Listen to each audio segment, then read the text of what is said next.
Spencer and Zach Explore the Universe is brought to you by Maine Spirits, Bull Moose, State Theater Portland, Maine, and Sun Tiki Studios. You can learn about what they do at mainspirits.com, bullmoose.com, statetheaterportland.com, and suntikistudios.com, respectively. Happy New Year, everybody. Let's bring in the new year with a tasty drink that would be, I think, appropriate for the holiday. Surely you might have a glass of champagne with a loved one to ring in the new year. That's a tradition. But what if you kicked it up a notch? That's awful. I'm sorry I sounded like that. The French 75, a classic cocktail that involves my favorite, gin, but also some bubbles. So let's make a French 75. We'll get our tools together here. Quite simply, a rocks glass or a wine glass with some ice in it.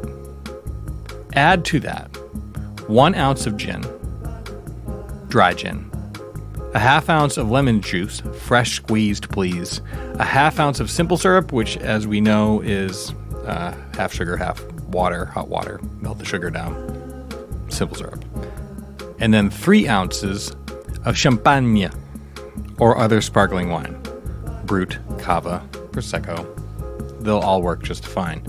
And then you can garnish that with a lemon twist. Now, I might even go so far as to mod it like this. 1.5 ounces gin, half ounce lemon juice. Skip the simple syrup, and that's all on the rocks, and then finish with the champagne. I find that to be, personally, sweet enough, but I also like how gin tastes. If you like it a little sweeter, add the simple syrup. Whatever. This has been Happy Hour, brought to you by Maine Spirits.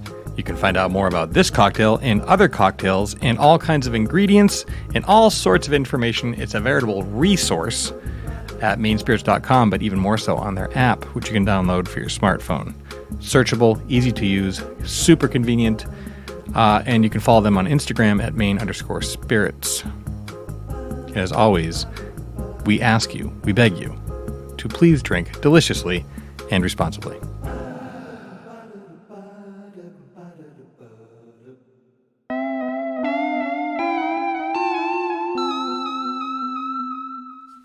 It is the final episode of Season 2. We've done it.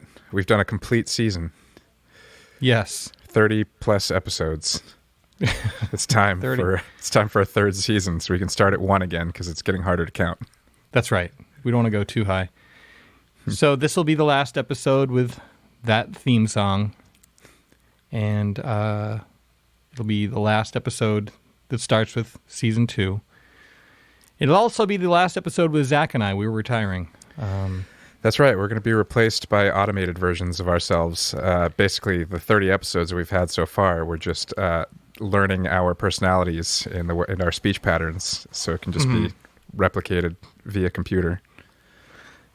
I was going to go with we'll be replaced by Ken and Stephanie. So look forward to Spencer and Zach Explore the Universe featuring Ken and Stephanie soon. The COVID year's been terrible.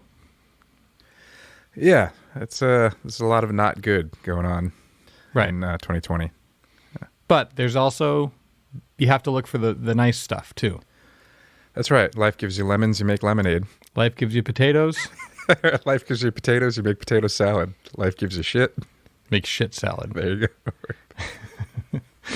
And in no way making light of the tragedy of the tragedies of this year of COVID.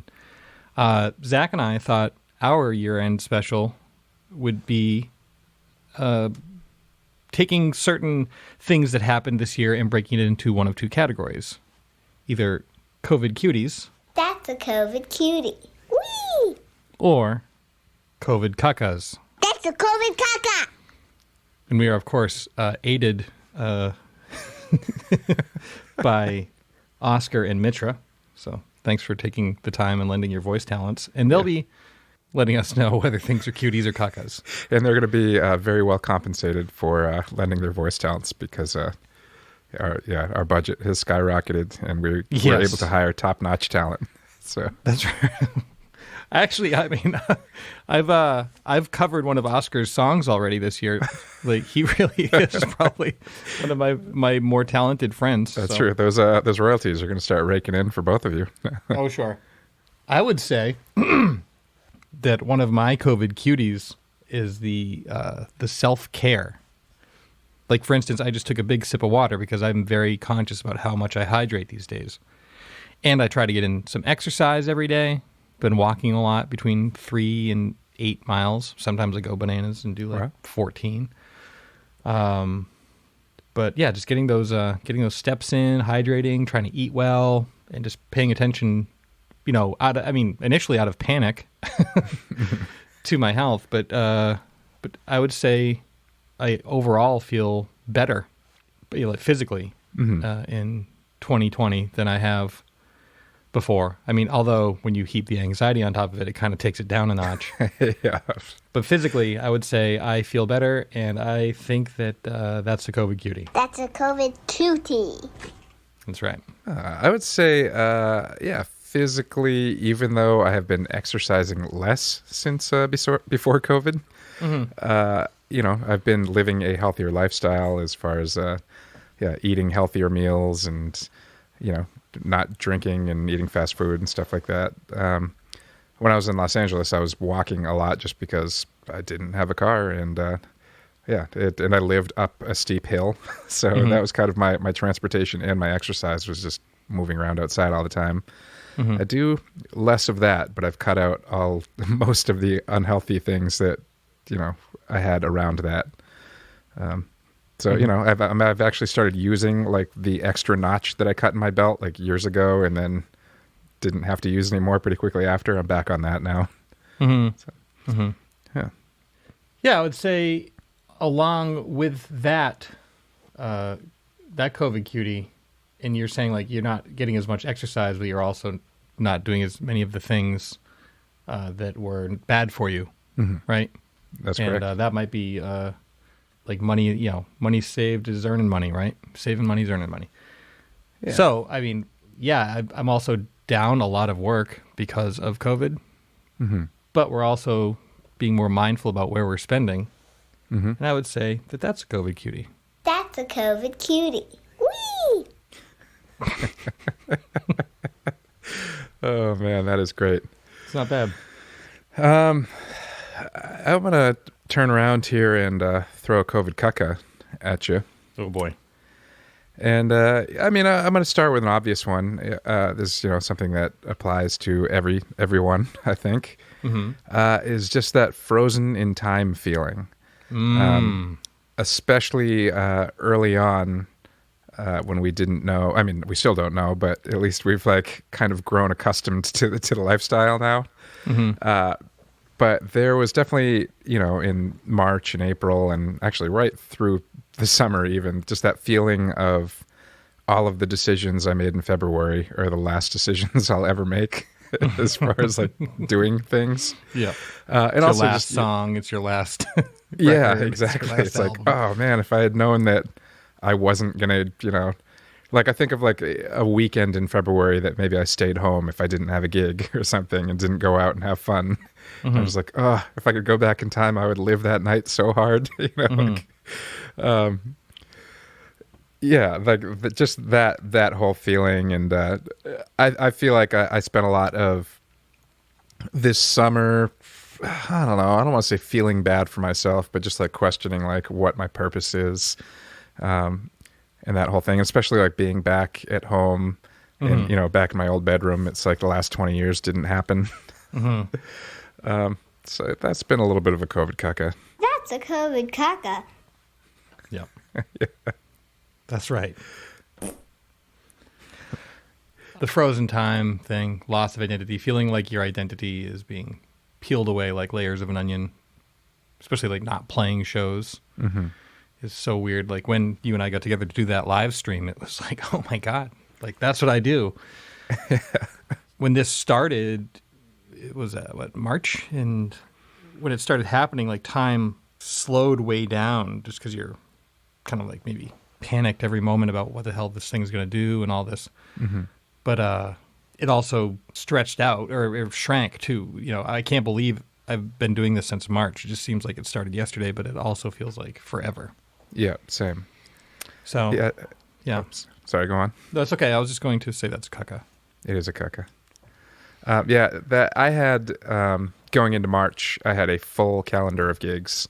I was supposed to go to Austin for South by Southwest, and I had gigs lined up with 2 different bands, plus a couple solo performances. And then I just had a bunch of local gigs in Los Angeles. Like, I was just looking at the calendar like, ooh, this is going to be a good month. Sometimes I would go into months or I would approach the end of a month and look at the calendar for the next month and be like, oh no, I don't have a lot of things going on. But then it would just fill up super quick, But this was like going through February. It was like March was just booked. And then all of a sudden, there was looking at South by Southwest. Is a festival going to get canceled? Yes, it did. But then it was like the venues were saying we're still going to honor shows if the bands want to come play. So then it was like, okay, do we do this anyway? And it was just the closer and closer it got, and the more serious the situation got. It was like, oh no, this is not going to happen. None of this is going to happen. This whole calendar is just thrown away, and now I'm going back home. So yeah, that was a kaka. I remember very distinctly at the top when we were practicing over at Sun Tiki, and I was like loading out or something. But as we were getting ready for what ended up being our last show of 2020, there was a band that was getting ready for South by Southwest, and we kind of saw them, a lot because they were in like getting ready, like shedding, And I thought about them a lot when it happened because they were, they'd taken they maxed out all their vacation. They used all their vacation time to go down there, like through their jobs and stuff.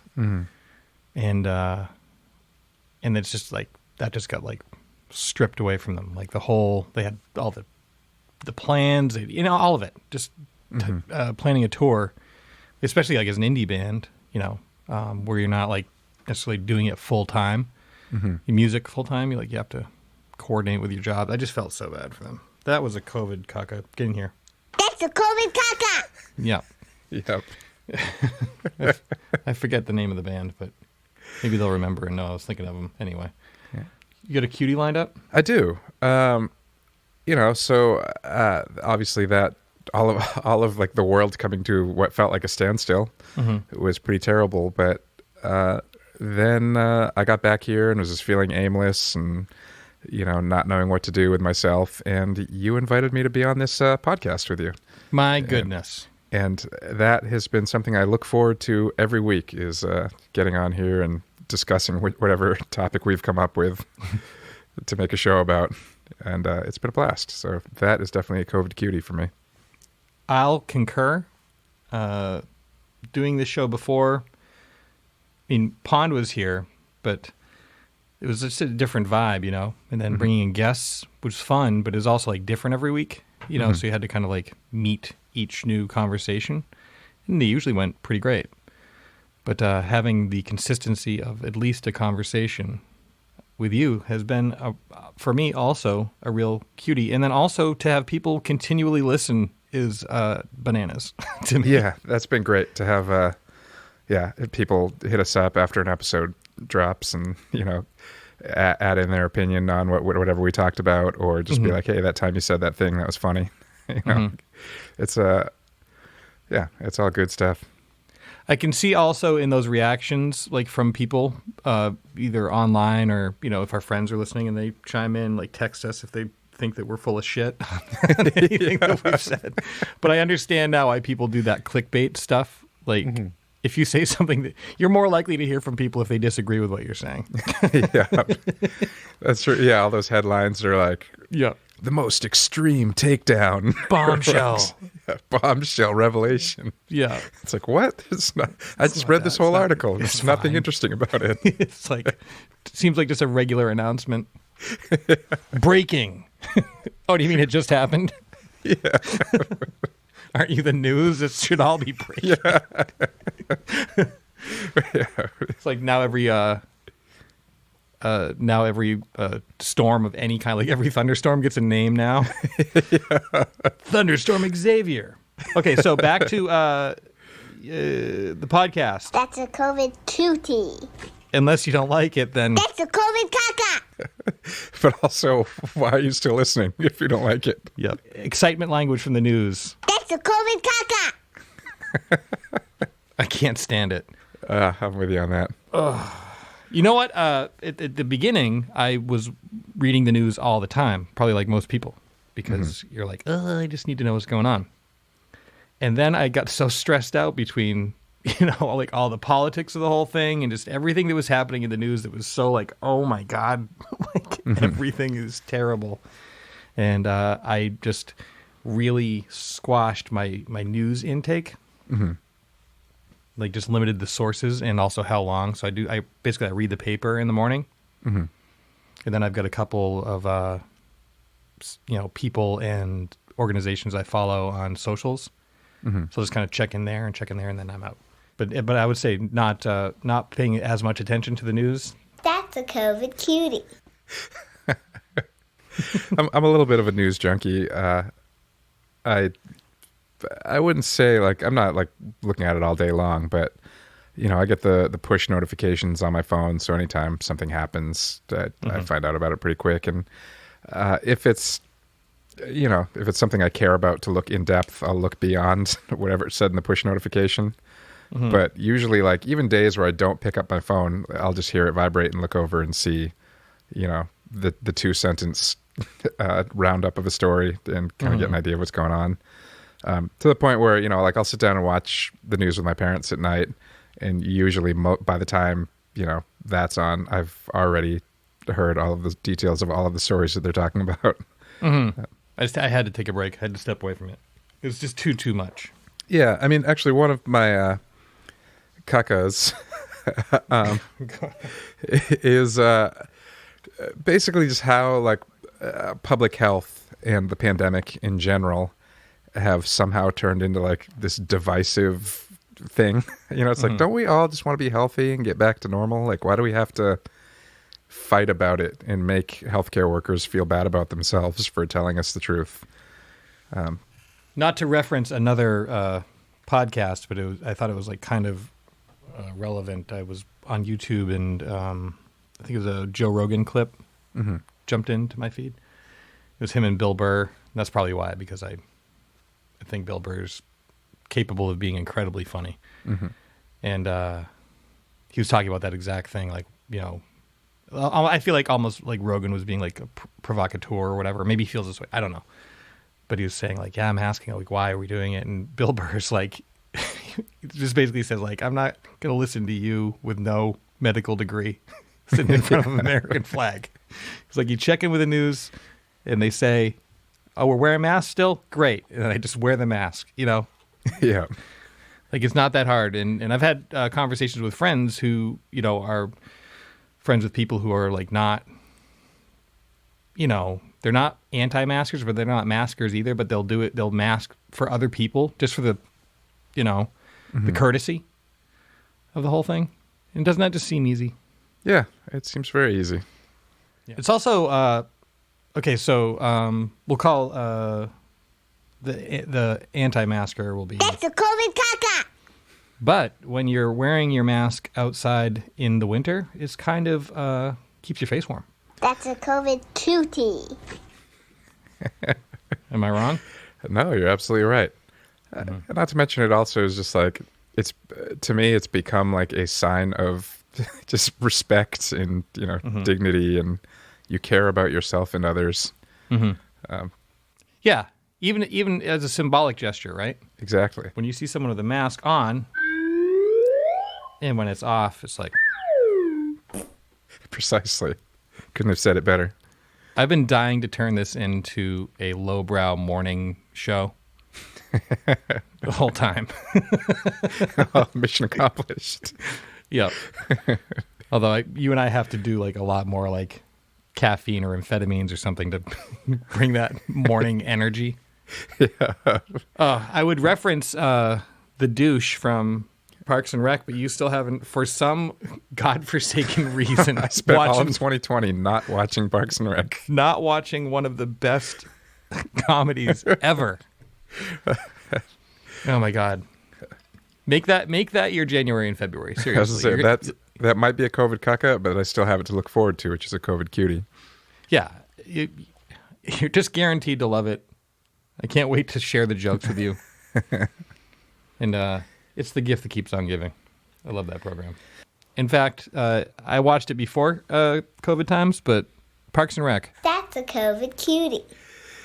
Well, I have spent, I think, all of the time that everybody else has spent watching TV series and Netflix and stuff like that, I've spent in front of the record player. I've rediscovered music in a way that I haven't connected with it since high school, really. I mean, since before I started playing professionally, to just sit there and enjoy music as if I'm watching a movie or, without purpose, without having to learn it and, prepare to perform it in front of somebody, but to just enjoy music. It's been really nice. Yes. And I'll double down on that and say that some of my favorite parts of COVID have been music related. Mm-hmm. Be that when I have had an opportunity to play like with you or, just other people, which you do not take for granted in times like these. Do not. But also a couple of records came out that mean a lot to me this year. The Wildflowers reissue, which we've covered. Yep. The Amy Mann vinyl issue of Bachelor Number 2 that came out on Record Store to pick Day. that up. So good. And then we covered the new McCartney, and I would think that airplane. Hopefully they land safe. Sounded like a World War II biplane or something. I'm really enjoying the new McCartney record. Same. Yeah.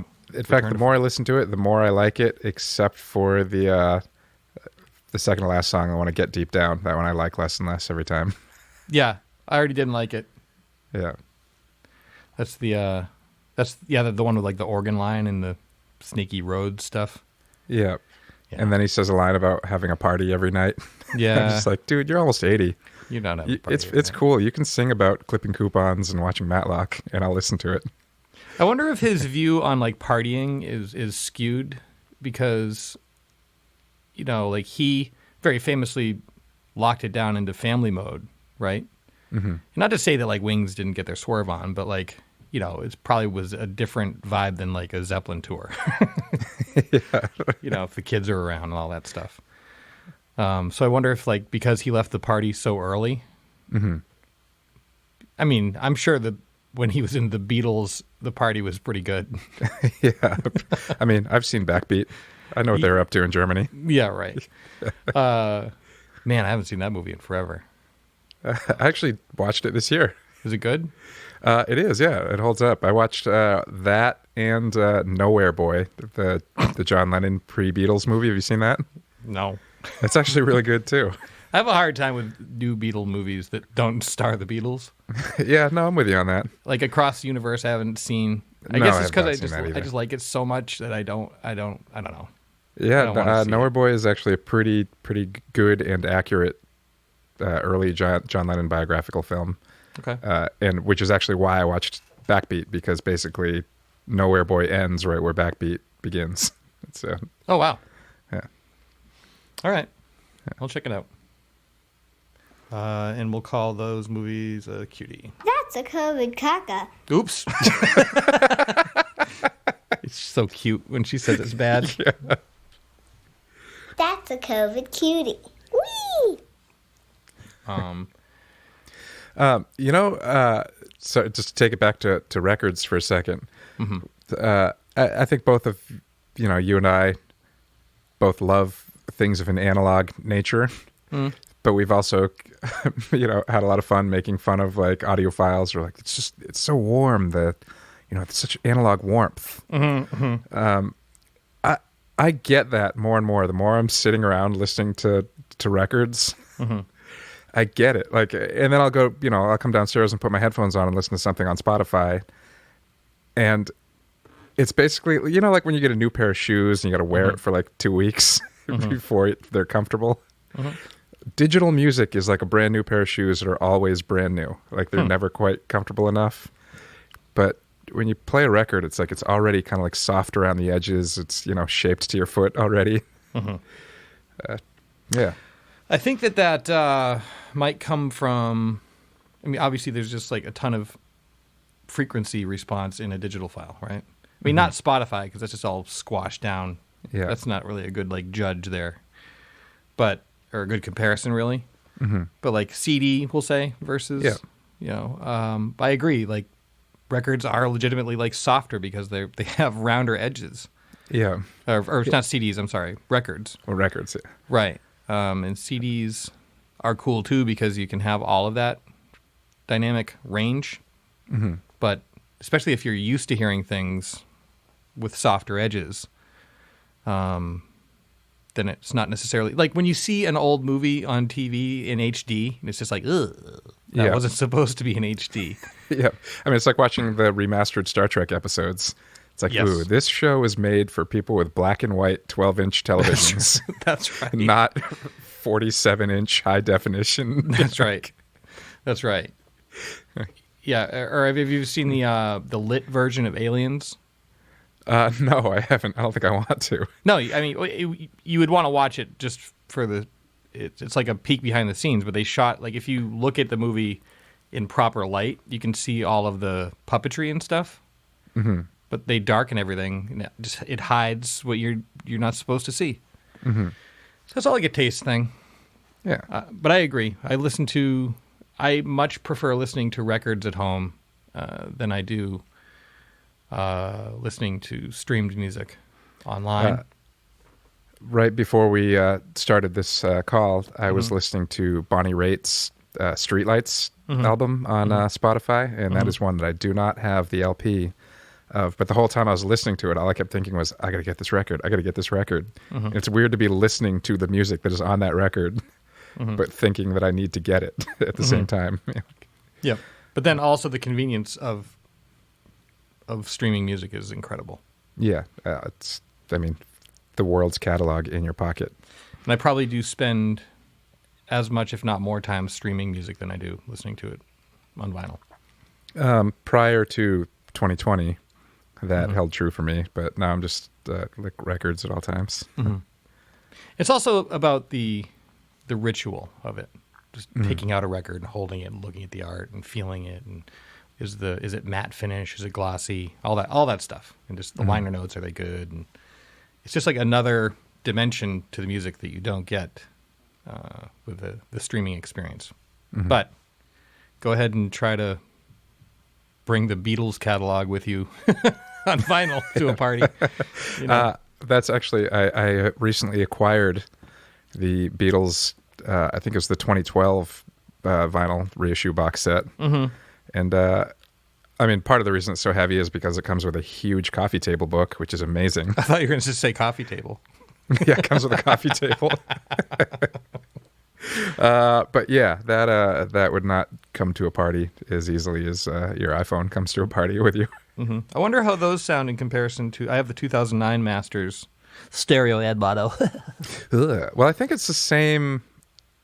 Well, I don't know. I don't know if they did separate preparation for vinyl, but because obviously the 2009 box sets, like the mono and stereo CD box sets, I think came out in 2009. I'm not sure if the vinyl box set came out that same year. They did.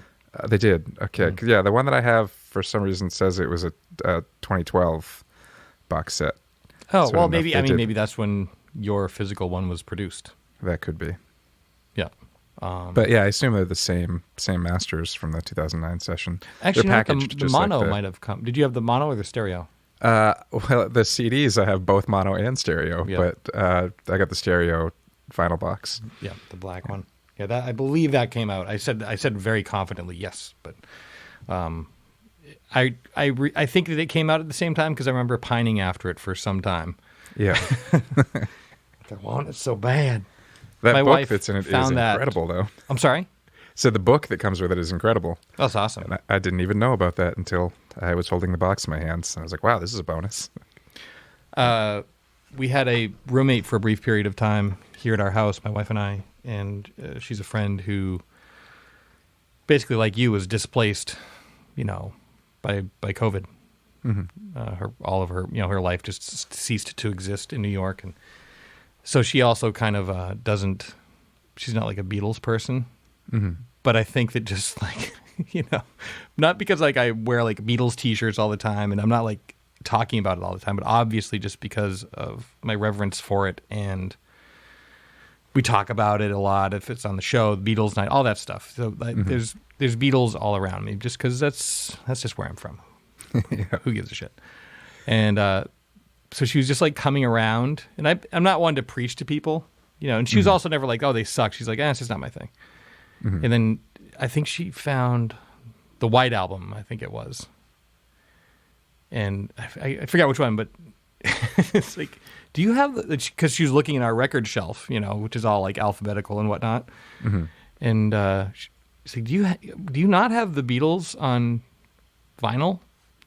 I was like, oh, and I went over to like the other cabinet, which is like exclusively Beatles vinyl, which is also like, I already have like most of my Beatles vinyl is like in the main selection, but I just have like, both the box sets. Anyway, but having her laugh at me and then also go on to enjoy listening, finding her way into some Beatles music that like made sense. Not that I want to convert somebody, but she was really enjoying it. And I would say that's a COVID cutie. Whee! Especially the part where I was getting laughed at, because that makes me so happy when people make fun of me. Yeah, I had most of the Beatles records I had on my shelf, prior, were not in good shape. Like there are ones that either people gave me because they knew I liked the Beatles, or like I just found them somewhere. And so of like the 10 records I had on the shelf, like 3 of them were playable. And I was like, this is no good. Like, this is my favorite music ever. And I bought that box set used, but all the records are in pristine mint shape. And it was much cheaper than buying it new. And I'm so psyched to have them all now. And I got the junky ones that don't even play. I just took them off my shelf. I've not brought myself to throw them away yet. But well, you just pass them on to a kid, like bring them down to a thrift shop. Yeah, I mean, there's just so much noise on them. It's like they're not even pleasant to listen to. I know, but if you're like just like a kid, that's true. I mean, I was psyched when somebody gave them to me back in the day. So I had a neighbor, not to go too far down this record rabbit hole, specifically Beatles records, but I had a neighbor who were, they were basically family, and years after I'd moved away, I had my own apartment, and they were moving out of their house. They'd sold their house, and everyone had like all the chickens had flown the coop, and so there was a bunch of furniture they were getting rid of. Actually, some of it they gave me these beautiful mid-century end tables, which I still like. I look at it now, like, why would they get rid of these? They're so awesome. But I was asking them at the time, like, do you have those Beatles records still? And she was like, oh, I threw them out. I'm like, what? It was all first edition, mint, like pristine Magical Mystery Tour with the book, all of it. All of it. I was like, oh my God. Oh no. Yeah. I was like, not only is that irresponsible, Donna, but you also like threw away a small fortune. Like, I mean, the White Album that she had was, early and embossed with the number. So, I don't know what it was. Yeah. I think it was like number 1 or something. Anyway, so that was a bummer. Even though that happened in 1998. That's a COVID caca. You know what else is a COVID caca? Go on. Not being able to play live shows or live your actual life. That's a COVID caca. Yeah, that totally sucks. I didn't realize. So this is I have a list with some things that are like good and bad, and one of them was sort of this self-discovery that having too much time by myself is. And one of them is, I've always been a little bit of an introvert, and I feel like I was kind of shy in high school and stuff like that. And getting out and playing shows and, having people appreciate what you do is obviously a very good confidence builder. And yeah, without the shows, I'm like, wow, I had no idea how much I, needed that like validation Interesting. as part of my life. And I'm just sitting here like, what's the point? What am I doing? So that's That's a COVID kaka. for you. I will say that playing shows, if we're staying in the mixed bag category, is a mixed bag for me. I enjoy performing if I enjoy it. And I do like the thought of if people are enjoying what they're seeing and I'm bringing them some amount of happiness, that makes me happy. But I find that I need less and less attention and affirmation, maybe. And I'm not saying that you need that affirmation. I just it's not where I want to be. You know what I mean? And I like confidence boosters like anybody. But I guess I don't. I derive that from my close ones. Yeah. And it's probably just because I'm a just grumpy old chunk of coal. Well, I found it's also affecting sometimes like my motivation to practice as much as I would have. Like, before I was practicing specifically to get ready for gigs or learn what I needed to do. But there's also like, I'm going to learn that trick so I can pull it out and blow somebody's mind at, at a show or something like that. And I find I'm not driven to outside of like recording when I'm working on something and I'm like, I want to hear this. So now I got to sit down and learn how to do it. But other than that, like to do it, to just pull it out on stage at some point, that motivation, I don't want to say is gone, but I'm just not as driven as I would be if I had a calendar full of shows in front of me. Yeah. I've kind of made it the point to give myself projects and deadlines just because I know that I function better, honestly, if I have goals in place. I'm also like pedaling back and trying not to schedule things as much right now. Because I think at first there's like a panic of just like, okay, I don't want to think about anything. So I'm just going to like work through it and stay busy. But also like in the self-care department, it's like, oh, taking good, time off is good. And also like being at home, I feel like I'm at home too much. Yeah, honestly. Same. But being in my living space more and paying more attention to that and doing things like putting the coat hooks that you've been meaning to put up forever and, I don't know, going through like doing my taxes in a timely fashion. I don't know, like all this kind of stuff that I'd normally like get to it all in one day and just be so like frustrated with it. But I also am a big fan of like the Sunday at home where maybe like Friday and your weekend, Friday and Saturday, you do like a fun thing. You see people normally. And then Sunday you kind of just chill and I don't know, get through those little tasks and stuff, go to the hardware store and all that. There's just a lot more of those Sundays. And according to this guy, That's a COVID cutie. yeah, because who doesn't love a hardware store? That's right. There have been some great scientific breakthroughs this year. Go for it. Well, the most obvious one being a vaccine that is supposedly 95% effective, developed in less than a year. That's a COVID cutie. Sorry, It is a COVID cutie. I just had to jump in there with that. I actually had the vaccine in my mixed bag one just because now we've got the vaccine, but distribution and production could be an issue. But whatever, let's focus on the positive of that one. Like that's around the corner. Yeah. But also, like NASA's doing cool stuff again. Yeah. And that's fun to see. Like we're launching, I don't know if they call them shuttles anymore, but spacecrafts are being launched from the United States again. It's been a while, at least just going to the ISS. But I think over the last, since the last U.S. launches previous to this, I think they were going to the ISS, launching from Kazakhstan or something like that. Yeah, I think you're right.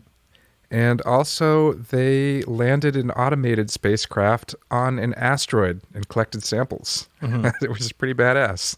I agree. I mean, probably a lot of that is because there's a military need to do so. I don't think we'd be scrambling to get, back to the moon if we weren't afraid that one of our adversaries was going to put a death ray on it. The Moonraker project. Yeah, sure. Austin Powers, whatever. But that always that governmental spending in such high quantities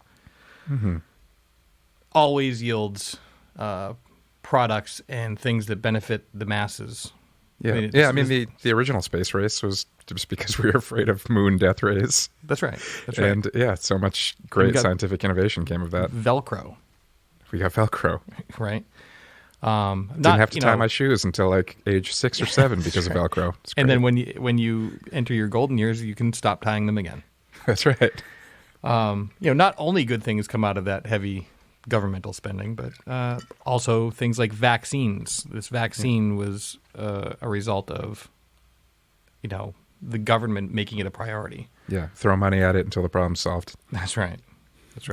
So I would say the vaccine and the hope, just for like the old folks, I talked to Bill, our friend Bill O'Brien, a lot about this, and just, sure. Okay, I've been afraid. I've had the anxiety. I don't want to get it, and I have friends who've gotten it. And, it's just it's kind of terrifying because you just don't know what it is or how you're going to react to it. It's kind of feels like a crapshoot. But man, oh man, have older people gotten a raw deal on this one. This is a raw deal, and I feel really bad for older folks who have to, just one foot in front of the other and just kind of hope. That they don't get it. It sounded like I was going to burst into tears just then, but it was. Yeah, that's a COVID kaka. The older folks have to deal with that kind of fear. They get a double on that one. That's a COVID kaka. Yeah. Well, but the other side, before I went down that sadness rabbit hole, sorry to interrupt you, was that the vaccine giving us all hope and them being. I saw my folks on Christmas, outside, standing 12 feet apart with masks on, drop their gifts off, and then we did a Zoom Christmas later. But I thought, oh wait, you're the at-risk group. You're going to get yours soon, and then at least if they're immune to it, then I can go see them. And I got super psyched about that. And I'm going to give this thing right here, the double children. That's a COVID cutie. That's actually been definitely one of my COVID cuties is the amount of time I've been able to spend with my folks. Usually I see them for a week in the summer and 3 or 4 weeks around the holidays. And this year I've been seeing them all day, every day. So that's been really nice. And, my brothers and my sister live nearby. And so they'll stop by in the summertime. We spend a lot of time out on the front yard. Now we have a screened-in porch that will blast the space heaters. So, they came by for Christmas and we sat out in the freezing cold until it was, well, I wouldn't say it was freezing. They've got... it wasn't ideal. It's not ideal. It's not sitting around the table indoors. Right. So, and it was basically an hour and a half, 2 hours before everybody's like, okay, we're going to go now. But I'm still getting to, I'm seeing my family members, even with the distancing and masks and whatnot, I'm seeing them more often than I would if I was in LA absorbed in my own business. Yeah. Especially when you have to make it count when you hang out. When I lived in Oregon, I think I saw my family more when I lived in Oregon because I'd have to plan trips to come back and make the time, And being up here, certainly before COVID, it was I was really bad at visiting my parents and staying in touch. It's one thing if I'm in a van darting across the country, but if you're home, you got to see your family. And so I carried a lot of guilt with that, and they're always very great about it. I don't have a guilt trippy. Folks oh, you should come down more. Yeah. They say that they like to see me and all that stuff, but they also know that I'm trying. Yeah. So it's not this guilty thing, but now just making the time and also knowing. I don't know. You just have to be so specific about it now because I'm not in a position where I'm going to put my folks who are they're at risk folks. I'm not going to put them in a position where they get it. And, there's an open invitation for them to call and if they need anything, but they're doing really well through the pandemic. I'm actually really proud of them, to be honest with you. They're doing. I haven't had to have those awkward conversations with them at all. In fact, it's a good chance that like I'm more worried about it Yeah. than they are. But they're not. They're just not. They're not fucking around. They're just. Yeah. I didn't have to have that uncomfortable conversation with my parents about COVID safety. And you know what? That's a COVID cutie. Whee! That makes me laugh every time. It's so cute. So good. And I'm glad we dug the money out of the budget for our voice talent this week. Yeah. That cost us a lot of pig Newtons. It was like a Newton with like bacon in it or something. No. Or just unspecified pork filling. Yeah. It's Gross. It's a joke reference. Okay. Yep. This might not be popular for some of our listeners, but I did excitedly tune into Wonder Woman 1984, and man, was I let down.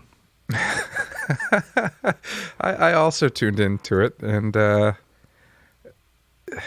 I didn't have high expectations for it, but it somehow it didn't even meet my low expectations. Mm-hmm. Okay. They have the talent in place, right? Mm-hmm. The actors are like great all around for the most part. You know, I guess Chris Pine can be a bit, Yeah, bit he's corny. fine in all the roles I've seen him in. He's not like, he's no fine. Al Pacino, but No. gets But the Gal job done. Gadot is awesome, and I can't remember the name of the fella who played Max or whatever. also the Mandalorian, Pedro Pascal. Pedro Pascal. So you have the talent. You got the backstory. I mean, Wonder Woman's already been written. All you have to do is choose the good parts, right? Mm-hmm. Kristen Wiig, duh. So, yeah. They have the budget. They have a director. Mm-hmm. Patty Jenkins knows her way around a thing or two. Yeah. And I think the problem is Zack Snyder.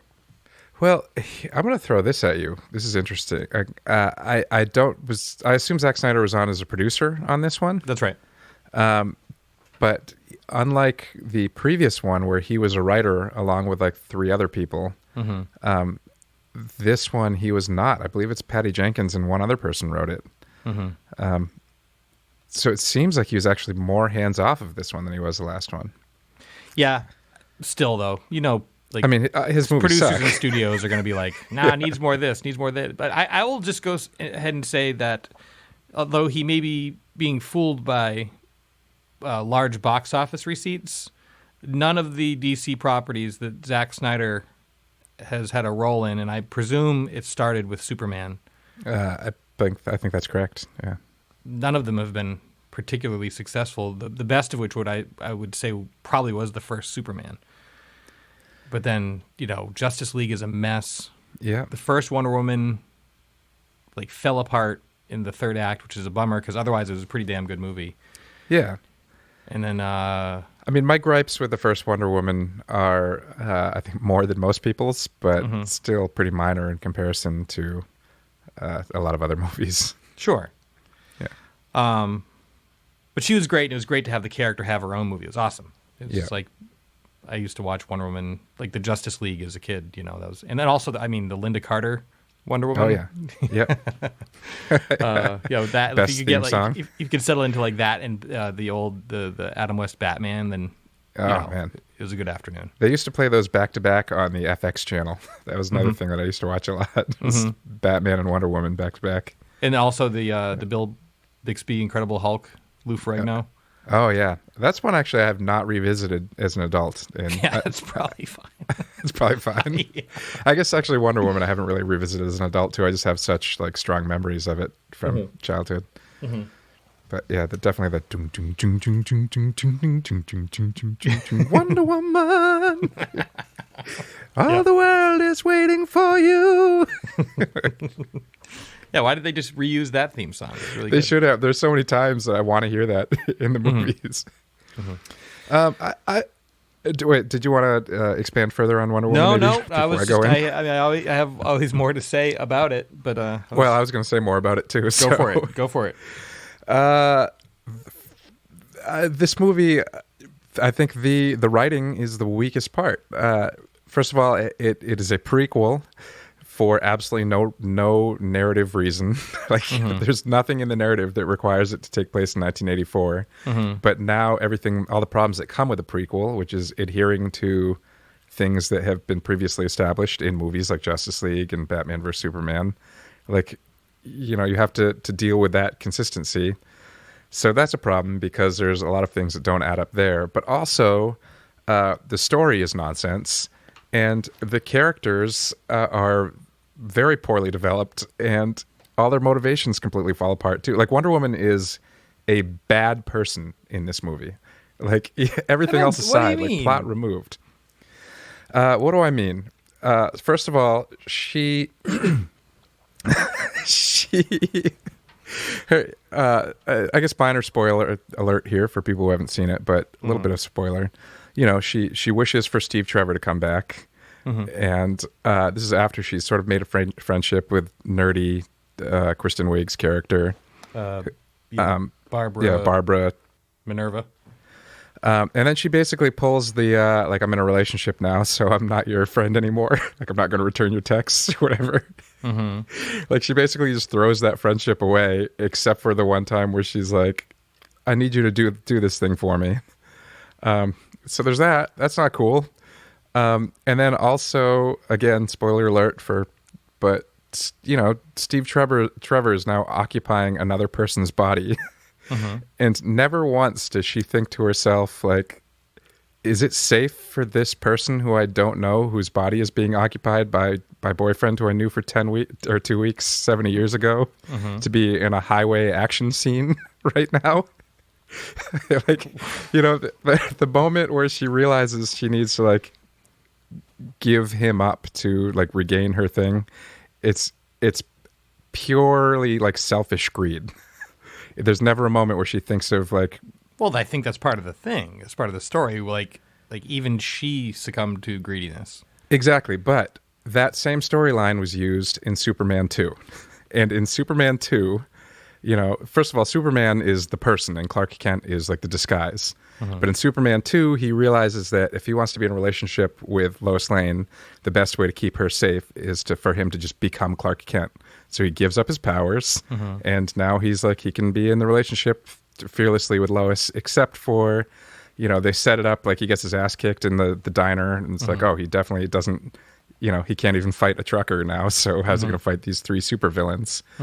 But then when he realizes that he needs to get his power back, it's like because he has a love for the greater good. And like the weakness that they exploit during that fight is they realize that he cares about people. It's not just Lois Lane, it's about everybody.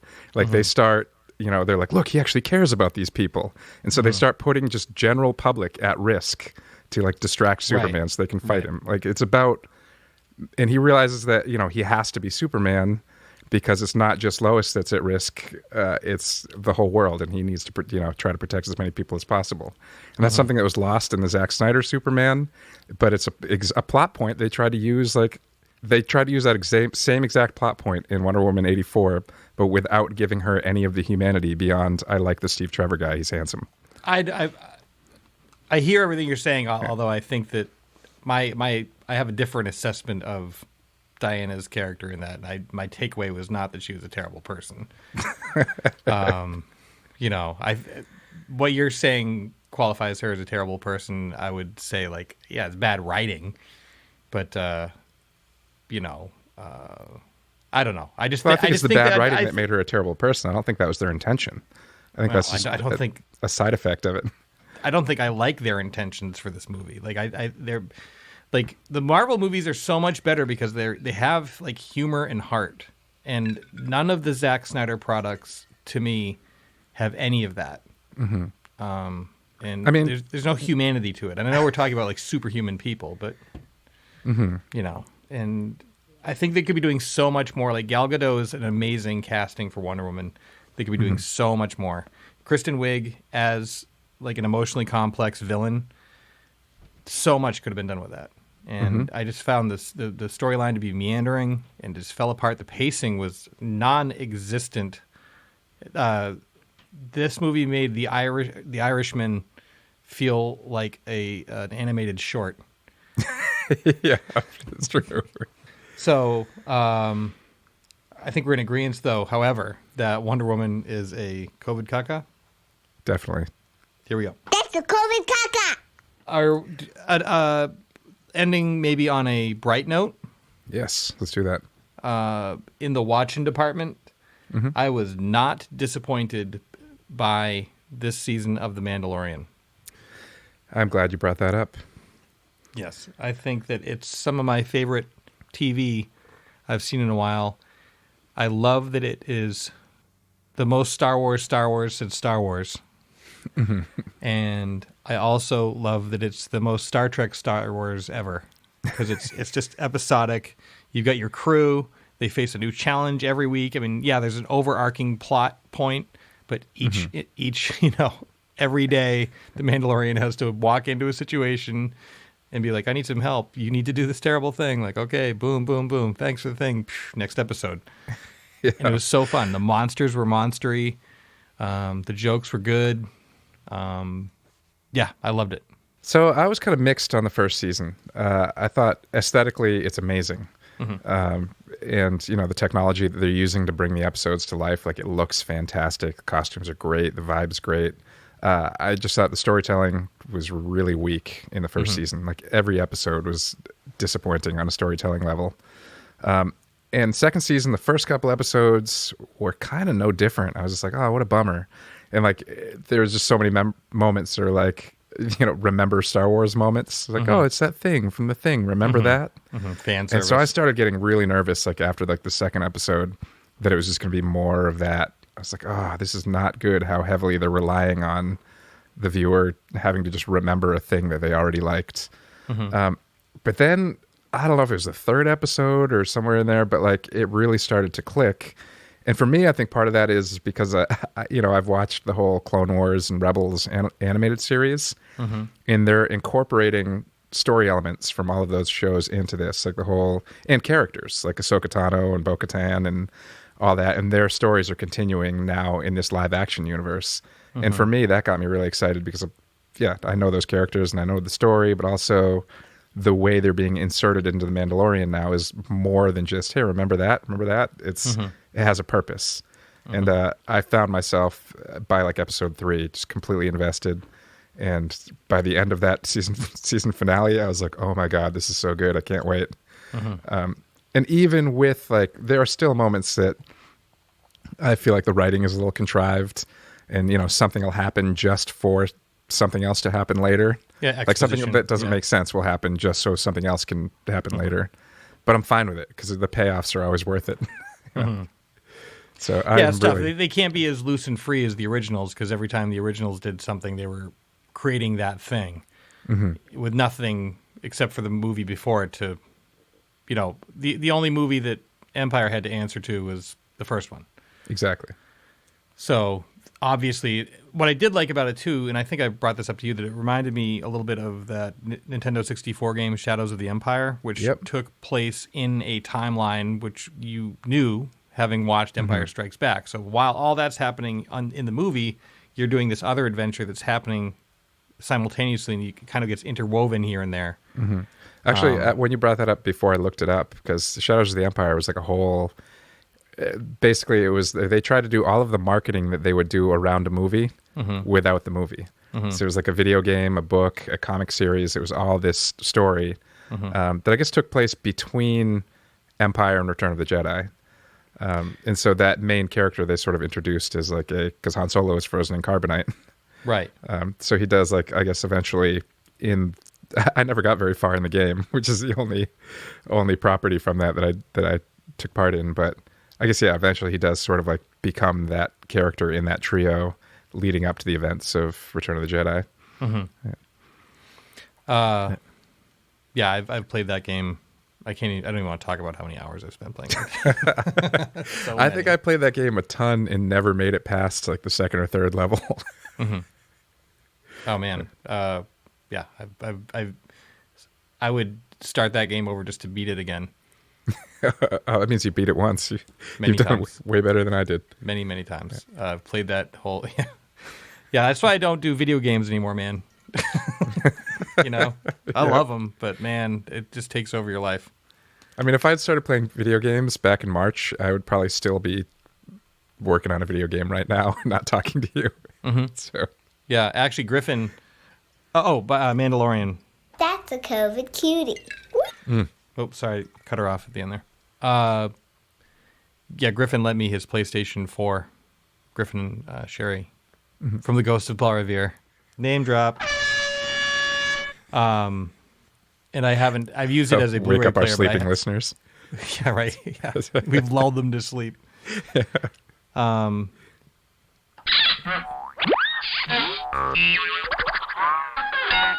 Okay, you with us? Griffin lent me his PlayStation 4 at the top of the pandemic. And actually, he lent it to me because he was going on tour.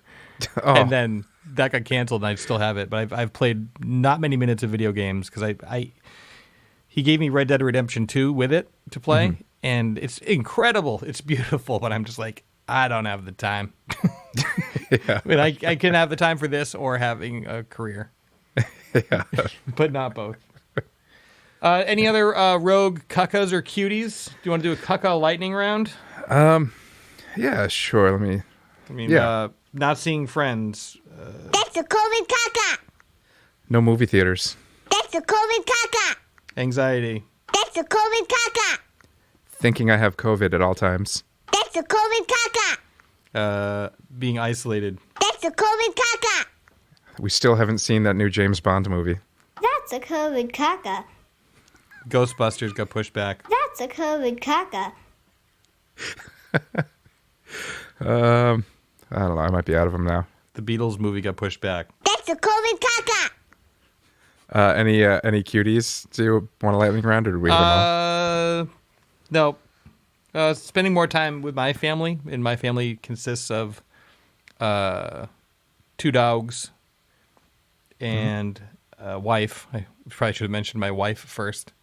And my wife, our 2 dogs, and we just introduced a rabbit. Ooh. That's a COVID cutie. Whee! She's cute. Can I throw in a couple more mixed bags? Yeah. I'm going to start with a heavier one and then quickly move on to a lighter one. Heavier one, social justice movement. Huge social justice movement this summer. Obviously, that is tied to things that suck, but it's cool to see people advocating for progress. Yes. Would you answer that one with this? That's a COVID cutie. Whee! That's exactly how I do it.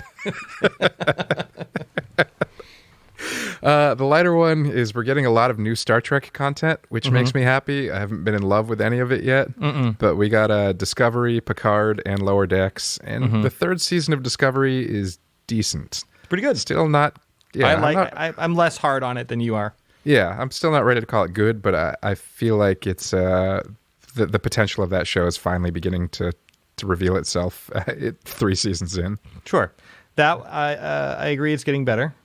And I think that Picard could have been great, but sucked. And Lower Decks I watched for minutes. I watched all of it. It's pretty Oh my bad. God, it's so bad. Just what I saw, I'm like, nope, this doesn't get better. Like, I hate everything I hate all of this. The tone, like that That's a COVID cutie. because I love having new Star Trek stuff, but it's just nope. Yeah. For the case of Lower Decks, Futurama already did an animated version of, making Star Trek jokes all the time, and it was outside of the universe, so it was funnier. This is wait, this is technically canon, and it's all just like bad jokes. Yeah, they could have done a way better job making a comedy about just have it be about the worst Starfleet officer. You know what I mean? Just like some garbage Starfleet officer. Like they just push him back towards like the I don't know, like the janitor's closet next to engineering. Yeah. You I mean, know. that was already a little bit of. Sorry, I know you wanted to wrap this up, and I'm going to go to yeah. Star Trek wormhole. Yes, you are. Notice how I used wormhole and not rabbit hole? Yes, I noticed. But yeah, I know you're not as big into Next Generation as I and other nerds are, but there's a character called Lieutenant Reginald Barclay, who's a brilliant engineer, but he has zero social skills and can't integrate. And he so there's like 3 or 4 episodes like sprinkled throughout there, maybe a few more, that just follow his misadventures of just being the weirdo on the Enterprise. He's not the worst officer, but because he can't work with other people, he kind of is the worst officer. I'll stick with Discovery. Yeah. Because I like it. And now I'll try to wrap it up. Unless you have any other rogue kakas. Any loose kakas floating around? No, I think I worked them all out. Oh, good. That's a COVID cutie. Thanks for joining us for our year-end show. This will be, like I said, the last one with this theme, this skin, these hosts. Just kidding. We're not going anywhere. Unless we get shut down, which who knows, could happen. But yeah, I want to thank you all for listening, and I want to thank our sponsors, Main Spirits, Bull Moose, Sun Tiki, and State Theater, very much for helping us make this show and get it out to you. And Zach, I want to thank you because I think that you are a COVID cutie. That's a COVID cutie. Agreed. And I'd like to thank you for that very same reason. That's a COVID kaka. Spencer and Zach Explore the Universe is brought to you by Main Spirits, Bull Moose, State Theater Portland, Maine, Sun Tiki Studios, and the Maine Music Alliance. This show is a Mistakes Were Made production.